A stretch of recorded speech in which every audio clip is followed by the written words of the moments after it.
এখন বলেৰো পিকআপ আৰু হুণ্ডা গাড়ীৰ মাজত দুৰ্ঘটনা হোৱাত এখন হুণ্ডা গাড়ী দুজন আৰু দুজন বাপেক পুতেক দুজন নিহত হয় লগে লগে। আৰু ইখন গাড়ী প্ৰায় উঠি গৈছে, যদিও তেওঁ যিজন চালক তেওঁৰ দুৰ্ঘটনা হৈছে বুলি মই জানো। ইয়াৰ দুজন নিহত ইয়াৰ দুজন নিহত বৰ্তমান। নিশ্চয় অতি দুৰ্ভাগ্যজনক কথা, অতি মৰ্মাহত, ক'বলৈ ভাষা নাই। যে এজন চৰকাৰী স্বাস্থ্য বিভাগত কৰ্মৰত এজন, লগতে আমাৰ আহোম জাতীয় গণমঞ্চ অসমৰ তেখেতৰ কেন্দ্ৰীয় সমিতিৰ সাংগঠনিক সম্পাদক আছিলে, ডিব্ৰুগড় জিলা উপদেষ্টা আছিলে।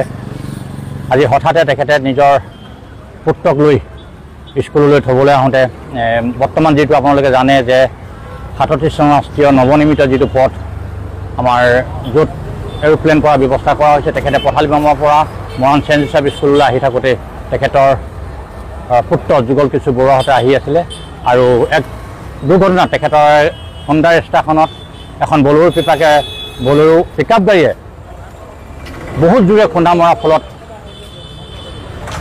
সেই ঠাইতে তেওঁলোক দুইজন স্বৰ্গগামী হয়, পিতা পুত্ৰ। অতি মৰ্মাহত, ইয়াত ভাষা নাই ক'বলৈ।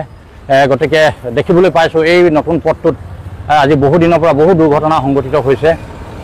কেইবাজনো আজি কিছুদিনৰ আগত গেছ ক্ৰেকাৰৰ এজন লোক এজন আঘাতপ্ৰাপ্ত হৈছিলে, এজন নিহত হৈছিলে আৰু কেইবাটাও দুৰ্ঘটনা সংঘটিত হৈছিলে। আৰু আজি ৰাতিপুৱা এই ঘটনাটোৱে আচলতে অতি মৰ্মাহত কৰিছে মৰাণবাসী, খোৱানবাসী, পথালিবামবাসী ৰাইজক। তেখেতে এই বৃহত্তৰ মৰাঞ্চলৰ জড়িত আছিলে আৰু যিহেতু আমাৰ সংগঠনৰ এজন তেখেতে কৰ্মৰত আছিলে আৰু স্বাস্থ্য বিভাগৰ এজন, তেখেতে এই বৃহত্তৰ মৰাণ অঞ্চল, অকল পথালিবাম বুলি নহয়, মৰাণ অঞ্চলত তেখেতে এটা জড়িত আছিলে, বিভিন্ন অনুষ্ঠান প্ৰতিষ্ঠানৰ লগত তেখেতে জড়িত আছিলে। আৰু তেখেতে স্বাস্থ্য বিভাগতো তেখেতে বিভিন্ন ধৰণৰ ৰাইজক যিধৰণে সেৱা কৰিব লাগে কৰিছিলে। কিন্তু আজি কি দুৰ্ভাগ্যক্ৰমত আচলতে এনেকুৱা এটা ঘটনা সংঘটিত হ'ল।